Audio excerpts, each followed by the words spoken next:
Bismillahirrahmanirrahim. Assalamualaikum warahmatullahi wabarakatuh. Innal hamdalillah nahmaduhu wa nasta'inuhu wa nastaghfiruh wa na'udzu billahi min shururi anfusina wa min sayyiati a'malina. May yahdihillahu fala mudilla lahu wa may yudlil fala hadiya lahu. Ashhadu an la ilaha illallah wahdahu la syarika lah wa ashhadu anna Muhammadan abduhu wa rasuluhu la nabiyya ba'da. Allahumma salli wa sallim ala nabiyyina Muhammadin wa ala alihi wa sahbihi ajma'in, amma ba'd. Para jamaah, ikhwan dan akhwat yang dirahmati Allah, kembali kita akan melanjutkan pembahasan kitab Syarhus Sunnah Al-Imam Abu Muhammad Hasan bin Ali bin Khalaf Al-Barbahari rahimahullahu ta'ala, dengan mengambil penjelasan dari Syekh Saleh Fauzan hafizahullahu ta'ala. Kita akan membahas poin yang ke-152 di antara prinsip Ahlus Sunnah wal Jamaah. Al-Imam Al-Barbahari rahimahullahu ta'ala mengatakan, wa idza ra'aita ar-rajula yadhkuru ibna Abi Du'ad wa Bishran al-Marisi wa Sumamah au Aba Huzail au Hishaman al-Futi au wahidan min atba'ihim wa asya'ihim fahdharhu fa innahu sahibu bid'ah fa inna haula'i kanu ala riddah watruk hadzal rajula alladhi dzakarahum bi khairin wa man dzakara minhum. Al-Imam Al-Barbahari rahimahullahu ta'ala mengatakan, kalau seandainya engkau melihat ada orang-orang yang menyebut-nyebut, seseorang yang menyebut-nyebut para tokoh, di antara tokohnya adalah Ibnu Abi Du'ad, dia menyebut-nyebut seorang tokoh yang bernama Ibnu Abi Du'ad, atau dia menyebut seorang tokoh yang lain yang bernama Bishran al-Marisi, atau dia juga menyebut tokoh yang lain yaitu As-Sumamah atau Sumamah, atau dia juga menyebut tokoh yang lain Abu Huzail, atau dia juga menyebut tokoh-tokoh yang lain seperti Hisham al-Futi, atau dia menyebut orang-orang yang mengikuti tokoh-tokoh tersebut, ya, salah satu di antara tokoh-tokoh tersebut, atau mungkin mendukungnya atau memujinya. Jadi tokoh-tokoh ini dan para pengikut-pengikutnya dipuji, disanjung, dimuliakan, ditinggikan, didukung. Maka kata beliau, berhati-hatilah dari orang tersebut, karena sesungguhnya dia ini adalah sahibu bid'ah. Dia ini adalah pelaku bid'ah. Minimal dia ini pelaku bid'ah. Kalau tidak dikatakan ahlul bid'ah atau penyebar bid'ah, tapi minimal dia dikatakan sebagai sahibu bid'ah.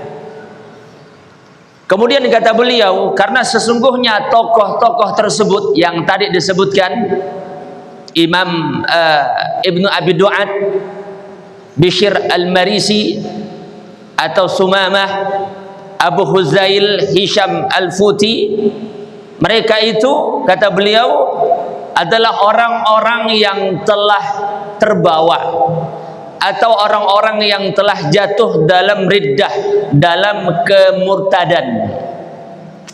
Akidah mereka ini adalah akidah-akidah yang menyimpang, akidah-akidah yang sesat. Berarti tokoh-tokoh tadi yang disebutkan adalah tokoh-tokoh ahlul bid'ah, ahlul dhalal.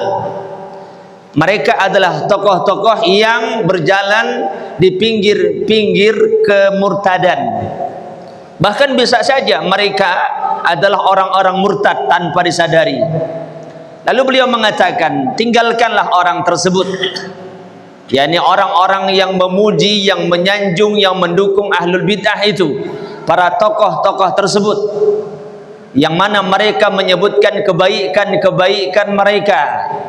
Artinya kebaikan-kebaikan tokoh-tokoh sesat itu disebut-sebutkan 1, 2, 3 dan seterusnya. Padahal mereka dikenal dengan kesesatan, mereka dikenal dengan penyimpangan-penyimpangan mereka. Wa man dzakara minhum, ya, dan siapa yang menyebutkan tentang kebaikan-kebaikan mereka, maka intinya kata beliau, siapapun yang dia nampaknya memuji, menyanjung atau memuliakan ahlul bid'ah, ahlul dhalal, tokoh-tokoh sesat, maka hendaklah engkau berhati-hati dan wajib bagimu untuk meninggalkannya atau berpaling darinya. Para jamaah, ini termasuk prinsip ahli sunnah yang banyak seorang muslim, banyak yang mengaku ahli sunnah tapi dia tidak memahami prinsip ini.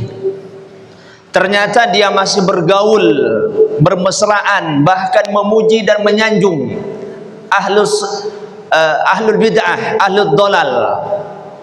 Ya, dia berdiri membelanya atau menyanjungnya atau memujinya atau mendukungnya.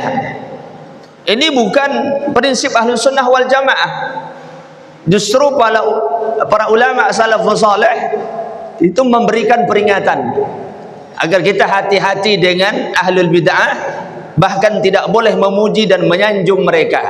Dan nanti akan kita jelaskan siapa yang dimaksudkan dengan ahlul bid'ah dan apa bahayanya kalau seandainya seseorang ahlu sunnah memuji dan menyanjung ahlul bid'ah dan tokoh-tokohnya. Dijelaskan oleh Syekh Shalih Fauzan hafizahullah ta'ala, beliau mengatakan, adapun perkataan dari Al-Imam Al-Barbahari, wa idza ra'aita ar-rajula yazkuru ibna Abi Du'ad wa Bishran al-Marisi wa Sumamah au Aba Huzail au Hishaman al-Futi. Al-Imam Al-Barbahari mengatakan, apabila engkau melihat ada seseorang yang dia memuji ahlul bid'ah tersebut, para tokoh-tokohnya, seperti yang tadi disebutkan, kata beliau, maksud dari ucapan dan perkataan dari Al-Imam Al-Barbahari adalah, idza ra'aita ar-rajula yusni ala ahli syirik, ahli syarr wal ulama id-dhalal, yaitu apabila engkau melihat seseorang yang memuji orang-orang yang sesat, ulama-ulama ahlul dhalal, mereka menyebarkan kesesatan, ya, yaitu seperti tadi yang disebutkan tokoh-tokohnya. Dan Syekh Shalih Fauzan menyebutkan siapakah orang-orang tersebut yang nanti akan kita sebutkan di sini. Ya, seperti orang-orang yang disebutkan tersebut. Ya, dan kebanyakan mereka itu, tokoh-tokoh yang disebutkan ini, mereka adalah afrakhul Jahmiyah. Mereka ini adalah pembela-pembelanya akidah Jahmiyah atau anak-anak Jahmiyah, atau mereka itu adalah tokoh-tokoh besar dari firqah Jahmiyah, orang-orang yang menyimpang. Kata beliau, fa'lam annahu fasikun wa annahu fasidun wa annahu dhalun. Maka ketahuilah, orang yang memuji tokoh-tokoh tersebut yang sesat itu, maka dia adalah orang yang fasik, orang yang melakukan kesalahan, ya, orang yang bermaksiat, dan dia telah melakukan pelanggaran. Makanya dia dikatakan fasikun, orang yang fasik. Atau dia adalah orang yang fasidun, orang yang membuat kerusakan. Dia memuji tokoh-tokoh tersebut, maka dia adalah orang yang membuat kerusakan. Karena apa yang dia lakukan ini membuat kerusakan di tengah-tengah kaum muslimin. Nanti akan terjadi dampak buruk ketika dia memuji-muji tokoh-tokoh kesesatan tersebut. Ya. Kemudian wa annahu dhalun, dan dia juga bahkan orang yang sesat, atau bisa juga dikatakan orang yang nanti juga ikut menyesatkan. Ya, li'annahu lam yamdahuhum illa innahu yuhibbuhum wa yusawwihu tariqatahum. Karena sesungguhnya tidaklah seseorang itu memuji satu kelompok, atau tidaklah seseorang itu menyanjung memuliakan satu tokoh, ya, atau seseorang, kecuali itu berawal karena mereka mencintainya. Mereka mencintainya, mereka membenarkan jalan-jalan tokoh tersebut. Ya, karena begitulah biasanya kalau ada orang memuji satu tokoh, maka itu berawal karena dia senang dengan tokoh itu. Hatinya cenderung kepada tokoh tersebut, atau dia membenarkan keyakinan akidah dari tokoh itu, makanya dia puji. Ya, kalau yang dipuji itu adalah tokoh kesesatan dan penyimpangan, berarti dia mencintainya, dan bahkan bisa saja dia membenarkan akidah orang itu, orang-orang yang sesat tersebut. Para jamaah yang dirahmati Allah, wa idza ra'aita ar-rajula yamdahu ahla sunnati misla al-Imam Ahmad wa Ibn Mubarak, ya, dan begitu juga apabila engkau melihat ada orang-orang yang memuji ahli sunnah, ya, orang-orang yang terpuji karena akidahnya yang lurus, orang-orang yang benar manhajnya, orang-orang yang benar akidahnya. Dan tidaklah seseorang memuji ahli sunnah seperti misalnya Imam Ahmad ataupun Al-Imam Ibn Mubarak, ya, kecuali orang tersebut, kata beliau, adalah orang-orang yang ahli sunnah, atau dia mencintai ahli sunnah tersebut, memuji para tabi'in yang lurus akidahnya, dipuji, disanjung, ya. Dan beliau mengatakan illa wa huwa yuhibbu sunnata wa tamassuka biha, kecuali dia adalah orang yang mencintai sunnah dan orang yang berpegang teguh dengan sunnah. Apa yang dijelaskan oleh Syekh Shalih Fauzan ini pada jamaah yang rahmati Allah memberikan gambaran, ya, termasuk ahlul dhalal, termasuk orang yang menyimpang manhajnya dan akidahnya adalah orang yang memuji orang-orang yang sesat, tokoh-tokoh yang menyimpang. Dan termasuk tanda seseorang itu lurus akidahnya, lurus manhajnya, dia memuji ahli sunnah, dan itu tanda dia cinta kepada sunnah, dan tanda dia berpegang teguh kepada sunnah, karena dia memuji ahli sunnah. Para jamaah, lalu beliau mengatakan wa hadza yu'tina darsan fi anna ba'da ikhwani aw ba'da talabatil ilmi yusni ala ba'di mubtadi'ah aw ashabil ahwa'i wa afkari munharifah. Karena itu kata beliau, hal ini memberikan pelajaran kepada kita, atau hal ini memberikan penjelasan kepada kita, karena di sana kita dapatkan, kata beliau, sebagian ikhwan, sebagian penuntut ilmu, ya, atau sebagian orang-orang yang mengaku sebagai ahli sunnah, orang-orang yang mungkin mengatakan dirinya pengikut ahli sunnah, para salaf, tapi ternyata mereka senang memuji-muji ahlul bid'ah, ya, atau pengikut hawa nafsu, atau memuji orang-orang yang pikirannya rusak, akalnya rusak, menyimpang, dipuji-puji dan disanjung-sanjung. Dan itu banyak terjadi, berawal karena mungkin bermudah-mudah, ya, berawal dari bermudah-mudah, lalu dengan alasan hanya sekedar berteman, atau dengan alasan dalam rangka untuk memberikan nasihat ataupun menyampaikan dakwah, ya, dan dia begitu yakin, tapi ternyata dia tidak bisa mengukur dirinya, atau dia tidak bisa membawa dirinya, akhirnya dia yang terbawa. Akhirnya sedikit demi sedikit manhaj yang jelas, manhaj yang kokoh ini bisa pudar. Gara-gara apa? Gara-gara dia bermudah-mudah. Jadi Allah Subhanahu wa taala tegaskan, qu anfusakum wa ahlikum nara. Bagaimana Allah, kata ulama, menegaskan kita benar-benar berusaha menyelamatkan diri kita sebelum kita memikirkan keselamatan orang lain. Ya, kita harus benar-benar menyelamatkan diri kita dari api neraka sebelum kita menyelamatkan orang lain dari api neraka. Ya, kalau kita ingin mendakwahi seseorang lalu agar dia bertaubat, agar dia kembali kepada manhaj yang benar, maka kita harus betul-betul melihat diri kita mampu atau tidak. Kira-kira saya ini kuat atau tidak? Kira-kira saya ini bisa selamat ataupun tidak? Karena yang kita khawatirkan nanti keadaannya terbalik. Ya, awalnya kita ingin mendakwahinya, lalu kita yang didakwahi.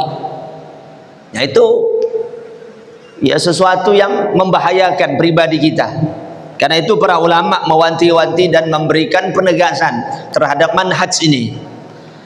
Nah, para jamaah yang dirahmati Allah, kemudian kata beliau, wala yanzuru ila afkarihim wa ila ittijahatihim.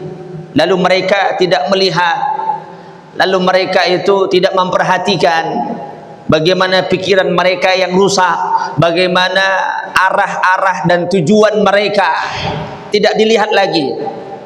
Ya, kemana mereka berjalan tidak diperhatikan, bagaimana manhajnya dan bagaimana akidahnya tidak diperhatikan. Ya, dan mereka pun juga kurang perhatian. Wa yaqau fi ahlil khair. Walaupun mungkin orang-orang tersebut, tokoh-tokoh yang menyimpang ini, mungkin dia punya kebaikan.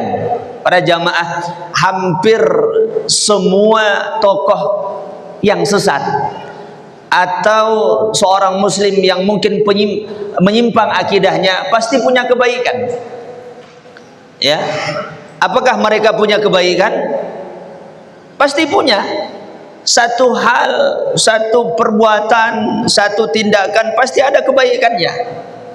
Dan itu tidak diingkari dan juga tidak bisa untuk dipungkiri. Pasti mereka itu punya kebaikan. Mereka punya kesesatan, satu sisi yang lain mereka punya kebaikan.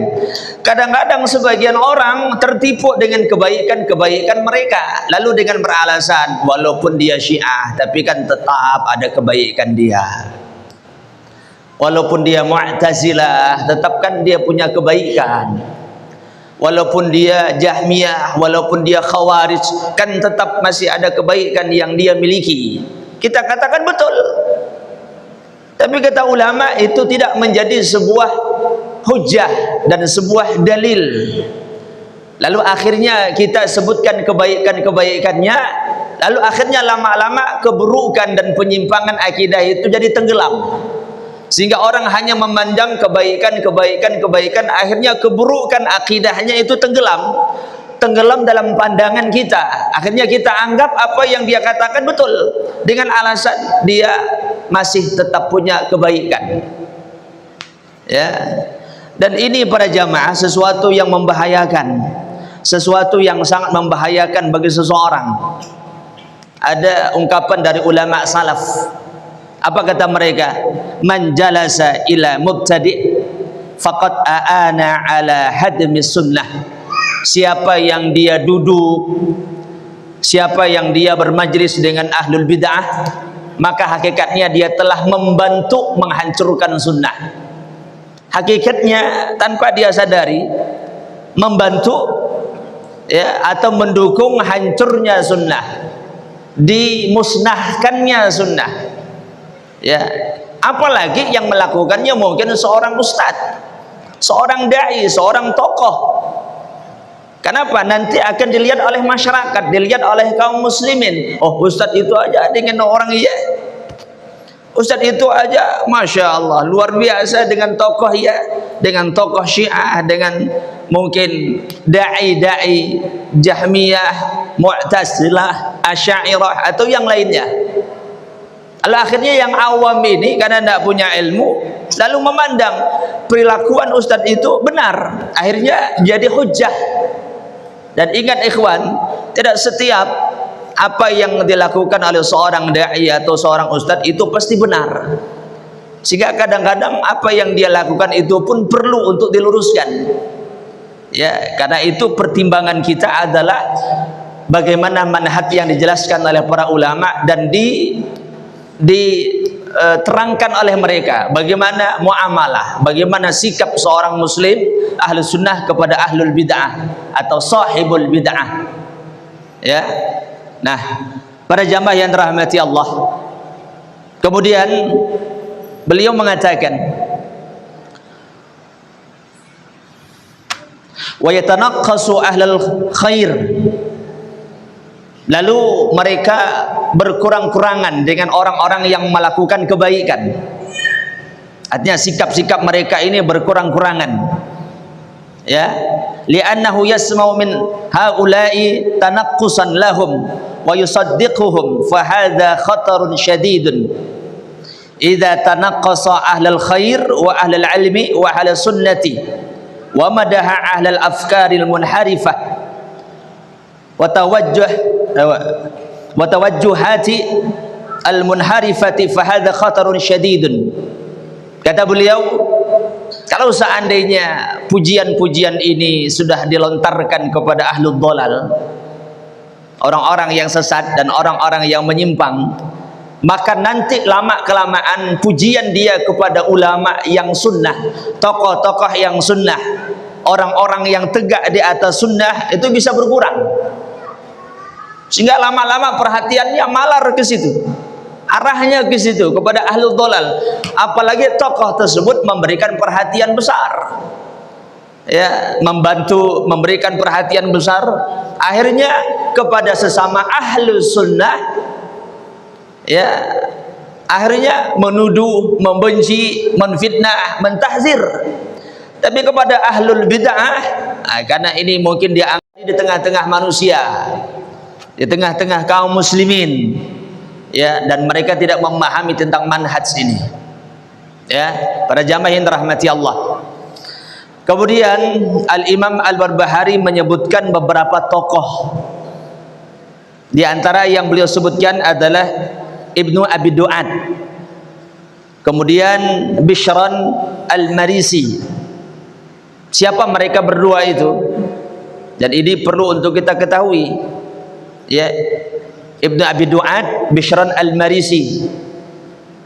Dan kita ketahui dalam rangka agar kita memahami, jangan nanti menyebut nama-nama ini lalu kita katakan dia seorang ulama ahlu sunnah. Ya, kita ketahui agar kita faham mereka ini adalah tokoh sesat, tokoh Jahmiyah, ya, orang-orang yang menyimpang. Kata Syekh Shalih Fauzan, huma alladzani asyara ala ma'munin bi ta'dzibil imami Ahmad wa ghairihi min a'immati. Kata beliau, mereka berdua ini adalah orang-orang yang punya pengaruh besar atau memberikan pengaruh kepada Khalifah Al-Ma'mun. Untuk apa? Untuk menjatuhkan hukuman kepada Imam Ahmad bin Hanbal dan ulama-ulama pada masa beliau, ulama-ulama ahli sunnah. Jadi Khalifah Al-Ma'mun itu terpengaruh dengan dua tokoh ini, Jahmiyah. Karena orang-orang yang berakidah Jahmiyah, mereka mengatakan Al-Quran itu adalah makhluk. Ahlu sunnah wal jamaah menegaskan Al-Quran kalamullah. Al-Quran itu laisa bi makhlukin, dia bukan makhluk, tapi dia adalah kalamnya Allah Subhanahu wa taala. Jadi dua tokoh ini, Ibnu Abi Du'ad dan Bishr Al-Marisi, ini dua tokoh besar dari akidah Jahmiyah yang memberikan pengaruh besar agar Imam Ahmad dan ulama-ulama ahli sunnah dihukum. Dan ini kisahnya panjang, ya, dan pernah kita singgung tentang Imam Ahmad bin Hanbal ketika di penjara, lalu dia dicambuk dan lain sebagainya, ya. Kemudian dengan sebab apa mereka itu disiksa? Karena mereka mengatakan Al-Quran itu adalah kalamullah, bukan makhluk Allah Subhanahu wa ta'ala. Ya. Kemudian Al-Imam Al-Barbahari rahimahullahu ta'ala juga menyebut tokoh yang bernama Sumamah. Ya. Sumamah ini namanya adalah Ibnu Ashras. Ibnu Ashras, dan beliau ini juga salah satu tokoh yang menyimpang, ya, seorang pembesar di antara pembesar-pembesar yang menyimpang. Dan selain daripada itu beliau juga menyebutkan seorang tokoh yang lain yang bernama Abu Huzail Al-Allaf, dan sering beliau, orang ini disebut dengan Al-Allaf, panggilannya Al-Allaf. Ya, dia adalah Abu Huzail, dan dikatakan Al-Allafu min kibaril Mu'tazilah. Al-Allaf ini, Abu Huzail ini adalah merupakan salah satu di antara pembesar, tokoh besar dari akidah Mu'tazilah. Ya.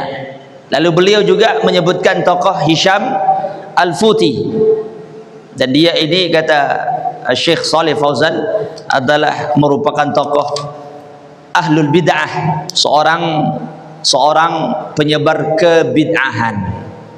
Ya, ini di antara tokoh-tokoh kesesatan, dan tentu banyak tokoh-tokoh yang lain. Ya, intinya bagi siapapun yang memuji tokoh-tokoh kesesatan maka dia ditinggalkan. Dan kata Al-Imam Al-Barbahari, berhati-hati dari orang tersebut. Taib, para jamaah yang dirahmati Allah. Kemudian Al-Imam Al-Barbahari rahimahullahu ta'ala mengatakan, awahidan min atba'ihim wa asya'ihim fahzarhu. Kata beliau, atau memuji orang-orang yang mengikuti tokoh-tokoh tersebut atau mendukung mereka. Ya, kata Al-Imam Al-Barbahari, hati-hatilah dari orang tersebut. Kata Syekh Shalih Fauzan, idza ra'aitahu yusni ala ahli syarr wa ahli al-inhiraf fahzarhu minhu.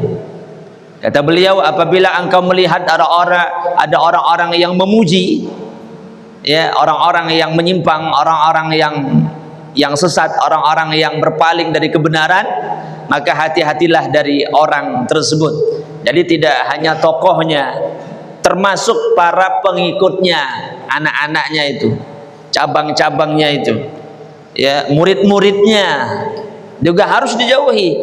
Tidak hanya tokohnya, ulamanya, ya, tapi yang kecil-kecil ini pun juga harus dijauhi.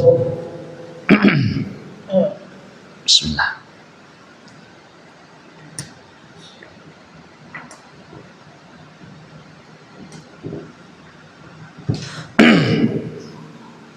Kemudian Al-Imam Al-Barbahari mengatakan, fa inna haula'i kanu ala riddah, bahwasanya mereka itu, tokoh-tokoh tersebut yang sesat, mereka itu adalah orang-orang yang telah diancam, ataupun mereka yang telah berjalan di atas kemurtadan.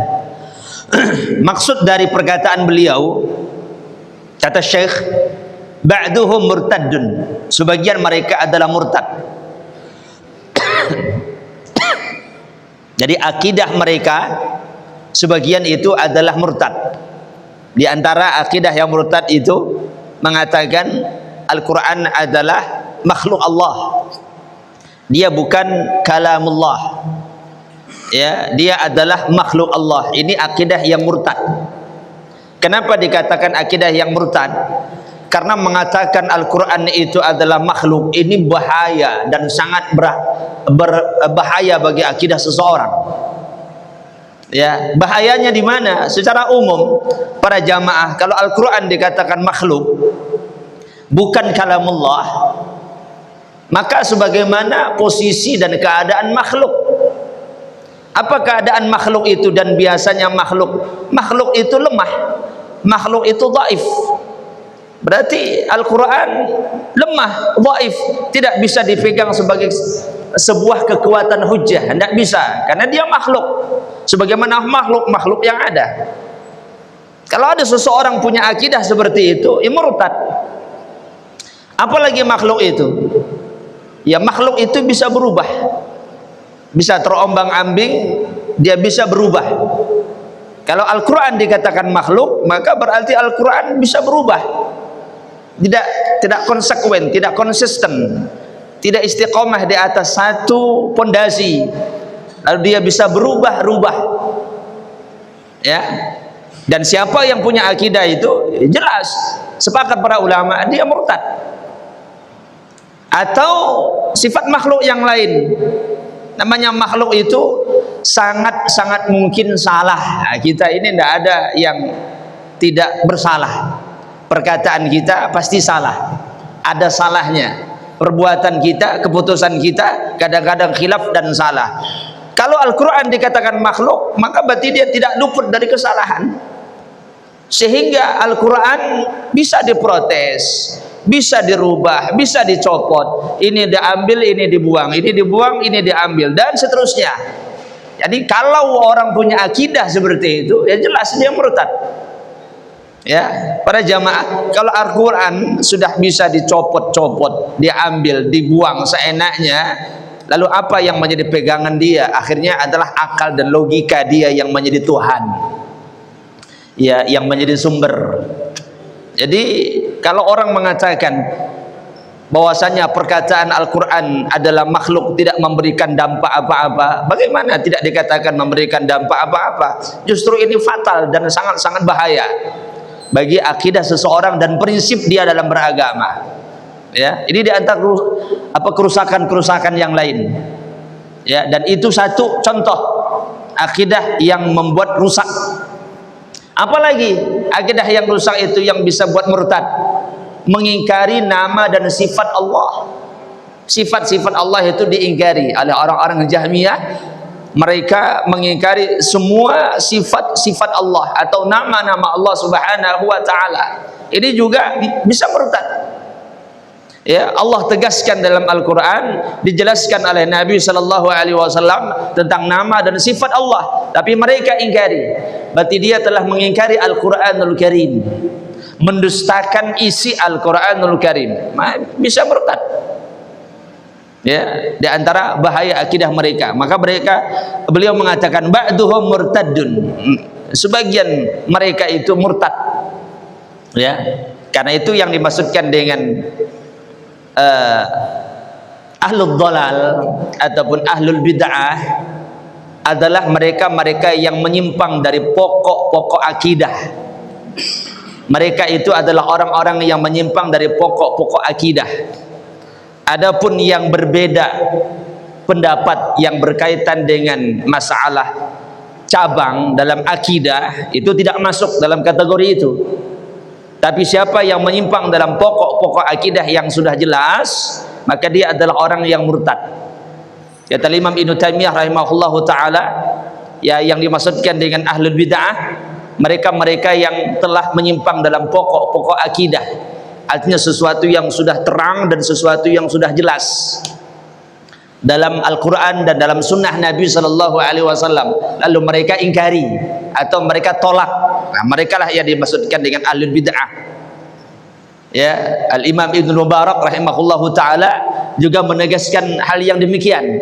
Siapapun yang dia sudah menyimpang dari pokok-pokok Islam, pokok-pokok agama, ya, pokok-pokok agama, masalah Al-Quran adalah kalamullah, nama dan sifat Allah, menetapkan nama dan sifat Allah, itu kan pokok-pokok agama. Lalu dia menyimpang dari itu, nah, mereka itulah yang dimaksudkan dengan ahlul bid'ah. Jadi mereka adalah tokoh-tokoh Syiah, tokoh-tokoh Khawarij, Mu'tazilah, Jahmiyah, Asy'ariyah, ya, Rafidhah dan lain sebagainya. Taib.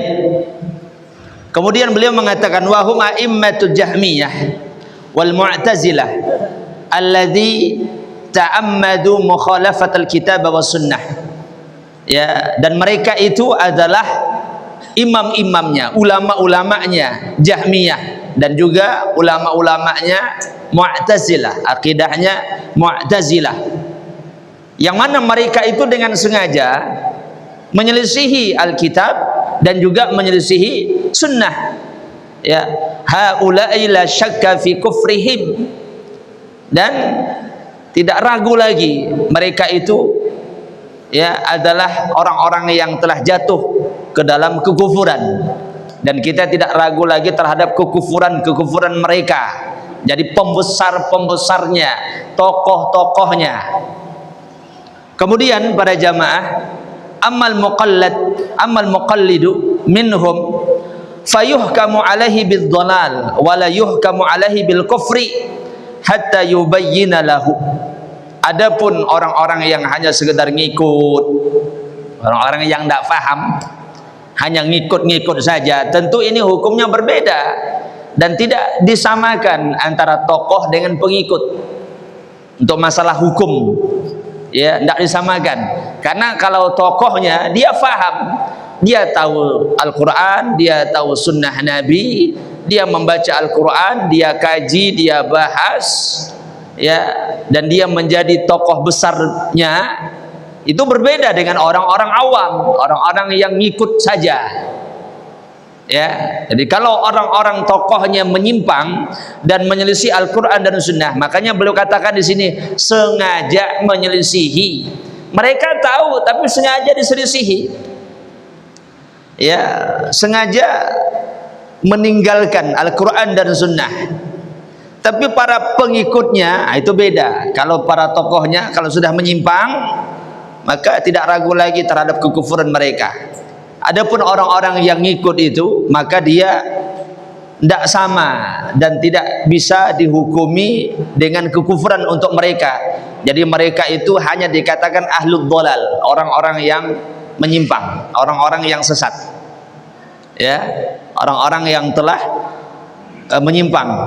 Ya, wala yuhkamu alaihi bil kufri, sehingga mereka tidak dihukumi dengan kekufuran sampai nanti dijelaskan kepada mereka hal yang berkaitan dengan penyimpangan-penyimpangan tersebut. Para jamaah, amma a'immatuhum wa du'atuhum fahum ya'rifuna ma hum alaihi minad dhalal. Karena sesungguhnya ulama-ulamanya, pemimpin-pemimpinnya, duat-duatnya, dai-dainya, ya, terkadang mereka itu adalah orang-orang yang faham, orang-orang yang mengetahui terhadap apa yang mereka yakini bahwasanya itu bagian daripada penyimpangan, artinya menyelisihi. Karena terkadang seseorang itu menyimpang akidahnya karena kadang-kadang bukan karena dia tidak tahu, kadang-kadang ada kepentingan, dan itu realita para jamaah. Contoh yang paling terang dan jelas, Abu Thalib. Apakah dia tidak tahu tentang dakwah Rasul? Keponakan dia yang didakwahkan, yang disampaikan, dia tahu betul. Tapi karena latar belakang yang lain, teman, kepentingan, takut kehilangan pengikut. Jadi jangan dikatakan para tokoh itu mungkin dia tidak tahu dan tidak faham. Banyak yang tahu dan banyak yang faham, karena cinta dunianya lebih besar, kecenderungan hatinya belum ya, ini lagi. Jadi kecenderungan hatinya kepada dunia, cintanya kepada dunia, itu yang membuat dia buta terhadap kebenaran. Ya, bahkan orang-orang seperti Firaun itu mengetahui kebenaran yang dibawa oleh Nabi Musa alaihi salam, tapi takut nanti kehilangan pengikut, kehilangan jabatan, kehilangan berbagai macam hal keduniaan, lalu menutup mata dan hati. Akhirnya mati dalam keadaan kafir. Ya. Terus siapa lagi? Iblis lah, iblis. Nah, iblis. Tahu enggak bahwasanya apa yang Allah sampaikan itu hak dan benar? Iblis tahu. Itu sebuah kebenaran. Tapi egonya begitu besar, kesombongannya begitu tinggi, itu yang menutup hatinya. Jadi jangan dikatakan bahwasanya tokoh-tokoh itu mungkin dia tidak tahu, ustadz, dai-dai itu mungkin dia tidak faham. Mungkin ada yang memang tidak faham, tapi banyak yang tahu. Kan mereka sekolah sampai S7. Ya, Ya, sampai S7. Artinya saking banyaknya tempat-tempat mereka datangi untuk belajar. Ya, banyak yang mereka datangi untuk belajar. Jadi mereka itu bisa dikatakan sebagian besar ahlul dhalal di zaman dahulu itu tahu kebenaran, memahami kebenaran. Ya, karena cinta mereka kepada dunia, maka hati-hati dengan dunia. Karena dunia itu menutup mata seseorang dari al-haq terkadang. Kalau dia tidak bisa menghadapi dunia dengan iman. Ya, bahkan iman bisa digadaikan gara-gara dunia dan kepentingan. Para jamaah yang dirahmati Allah. Lalu beliau katakan fahum ya'rifuna ma hum alaihi min ad-dhalal. Fazalika hukima alaihi biriddah. Nah, orang seperti ini yang faham, yang dah tahu, yang sudah mengerti tentang kebenaran, tapi karena hawa nafsunya lebih besar terhadap dunia ini, lalu dia meninggalkan al-haq, maka dialah yang pantas dihukumi dengan kemurtadan. Lalu akhir dari ucapan beliau, watruk hadzal rajula alladzi dzakarahum bi khairin. Karena itu kata beliau, tinggalkan orang-orang seperti ini ya, ketika menyebut para tokoh-tokoh ini dengan pujian dan sanjungan yang berlebih-lebihan. Ya, karena itu kalau menyebutkan satu tokoh sesat, sebutkan saja penyimpangan-penyimpangannya, tidak perlu kita sebutkan kebaikannya. Apalagi itu dalam rangka untuk memberikan peringatan. Kenapa? Karena ini nanti bisa menipu kaum muslimin. Ya, dan tidak boleh tertipu bagi seseorang dengan kebaikan dan pujian-pujian yang disampaikan ya terhadap tokoh-tokoh tersebut. Baik, Allahu a'lam bishawab. Ya, silakan azan dulu.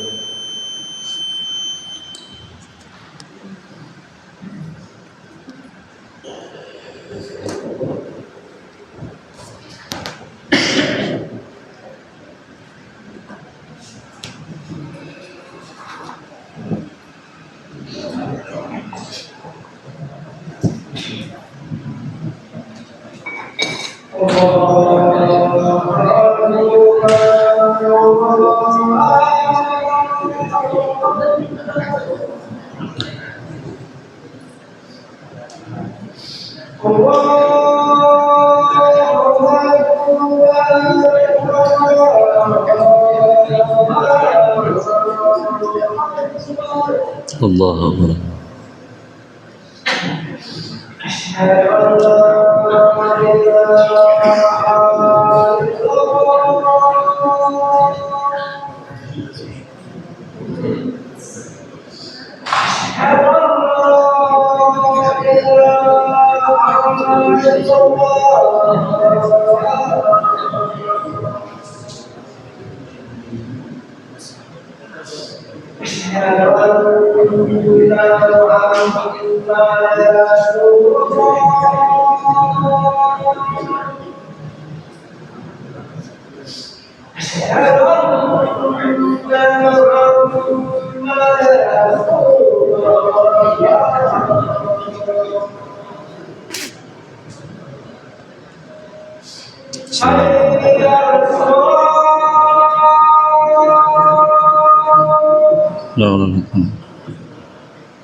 No.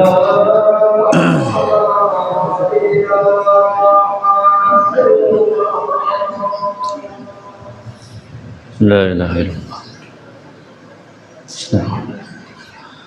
Allah. Bismillah walhamdulillah. Wassallallahu ala nabiyyina Muhammadin wa ala alihi wa sahbihi ajma'in wa ba'd. Kita masuk sesi yang kedua, bertanya jawab. Kalau ada yang ingin disampaikan silakan.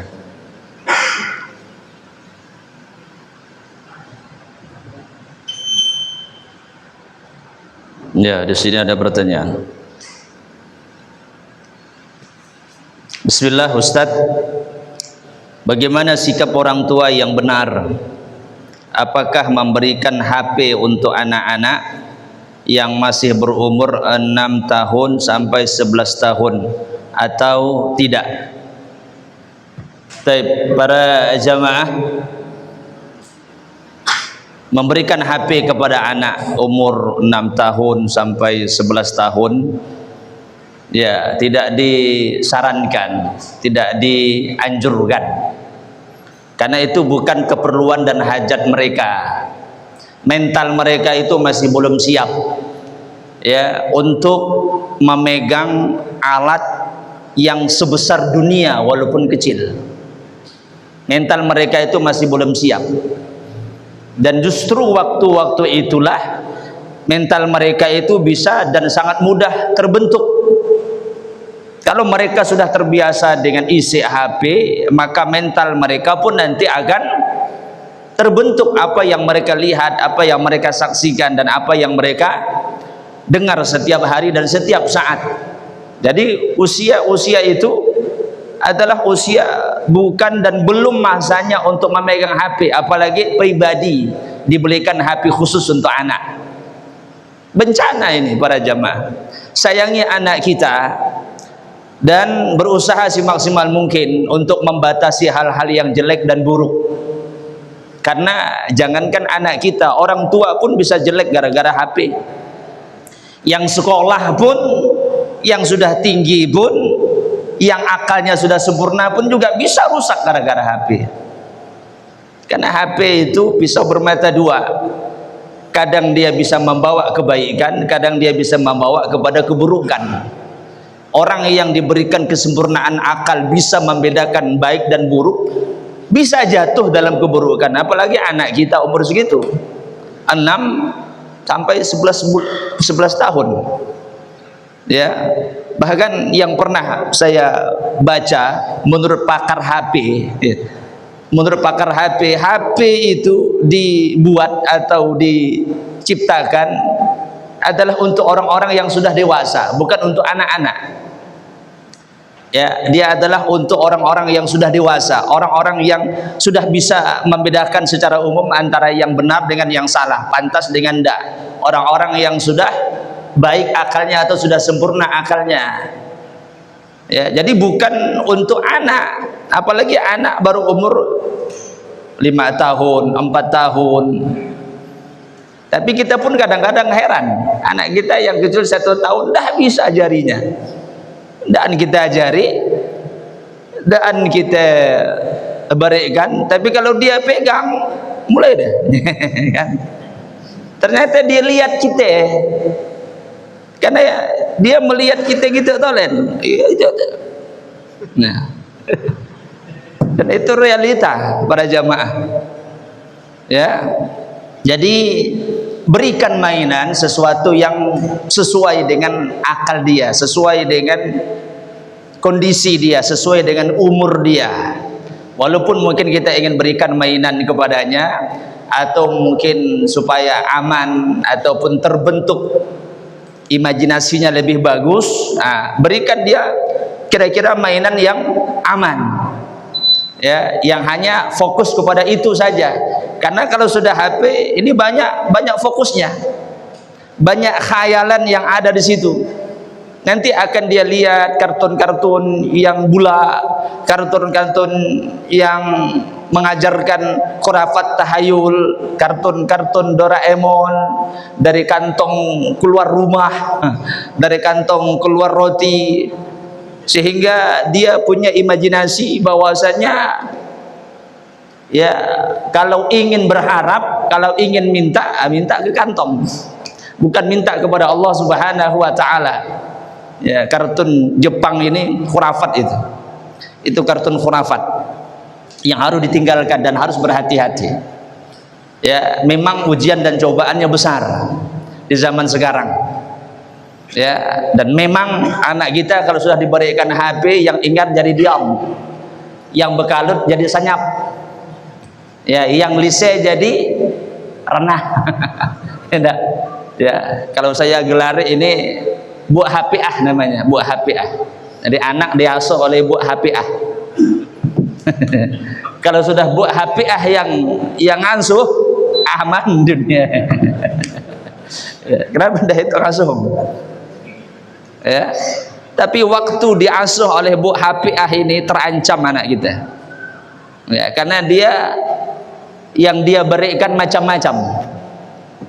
Ya, jadi pada zaman rahmati Allah, jadi tidak baik dan belum waktunya. Dan kita bertanggung jawab di hadapan Allah Subhanahu wa taala terhadap pendidikan anak kita, dan apa yang dia dengar dan apa yang dia terima. Kita orang tuanya yang bertanggung jawab dan diminta pertanggungjawaban oleh Allah Subhanahu wa taala.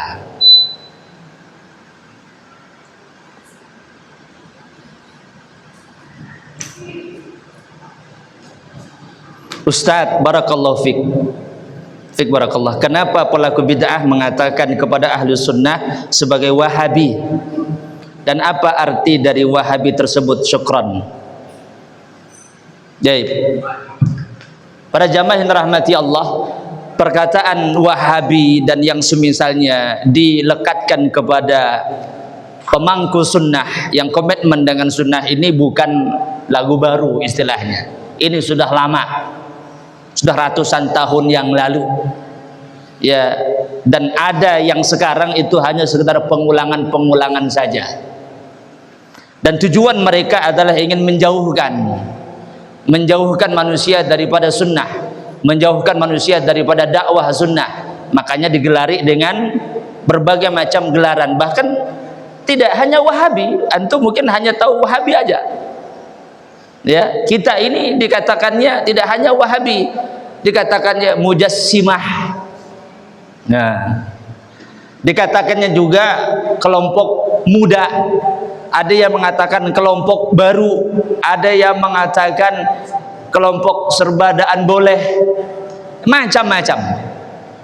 Tapi tujuannya satu, untuk memberi tanda dan juga untuk agar manusia jauh daripada dakwah sunnah. Itu tujuannya. Sebagaimana Nabi SAW difitnah dengan perkataan majnun, ndak waras, tukang sihir, orang yang ngelantur dan lain sebagainya. Jadi Nabi SAW pun juga tidak selamat dari fitnahan-fitnahan yang berkaitan dengan penamaan dan label. Ya, maka para jamaah yang dirahmati Allah, itu tujuannya. Kemudian apa yang dimaksudkan dengan wahabi? Yaitu kalau ditanya apa yang dimaksudkan dengan wahabi, tanya dia apa itu wahabi. Ya, tanya dia, bang apa wahabi? Ya, insya Allah kita yakin dia akan jawab. Ya, pokoknya wahabi lah pokoknya. Tanya dia apa itu wahabi. Kita ingin tahu apa pandangannya tentang wahabi. Ya, jadi begitu. Belum ya, masih ada waktu. Dah. Sikap tertegas yang perlu kita terapkan kepada para pelaku penyimpangan LGBT sebaiknya seperti apa? Ya, sikap tegas sebagaimana yang diajarkan itu maksiat, maka sikap kita membenci maksiat tersebut dan membenci pelaku maksiat itu. Ya, di zaman sekarang itu banyak sekali yang nampak ataupun yang tidak nampak, yang tampil ataupun yang tidak tampil, dengan berbagai macam gaya penyebutan dan penamaan. Ya, ada organisasinya, kadang ada komunitasnya, ada pembelanya dan seterusnya. Dan begitulah keadaan yang terjadi. Ya, jadi sikap tegas kita yang membenci perbuatan maksiat tersebut, karena ini pelanggaran.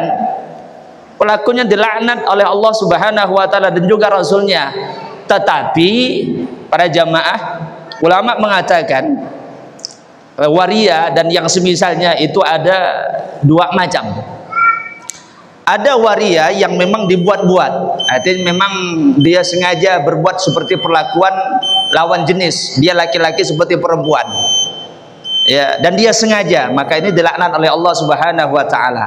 Ada juga orang yang memang lahir memang begitulah karakter dan sifatnya, sepanjang dia berusaha untuk menjadi asli laki-laki dan dia berusaha semaksimal mungkin, ya, tapi ada bawaan-bawaan, maka ini tidak termasuk orang yang dilaknat, ya, tapi dia berusaha semaksimal mungkin agar dia agar dia menjadi laki-laki sejati, ya, dan dia meninggalkan hal-hal yang membawa kepada perbuatan-perbuatan yang menyerupai perempuan, walaupun mungkin ngomongnya agak lembut sedikit, berjalannya agak lembut sedikit, tapi dia tidak sengaja, memang dia tidak mau sebenarnya, tapi karakternya memang demikian.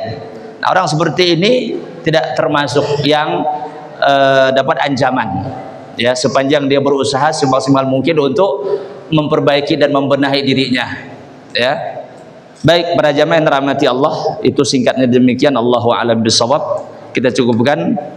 Subhanakallahumma wa bihamdika asyhadu an la ilaha illa anta astaghfiruka wa atubu ilaik. Assalamualaikum warahmatullahi wabarakatuh.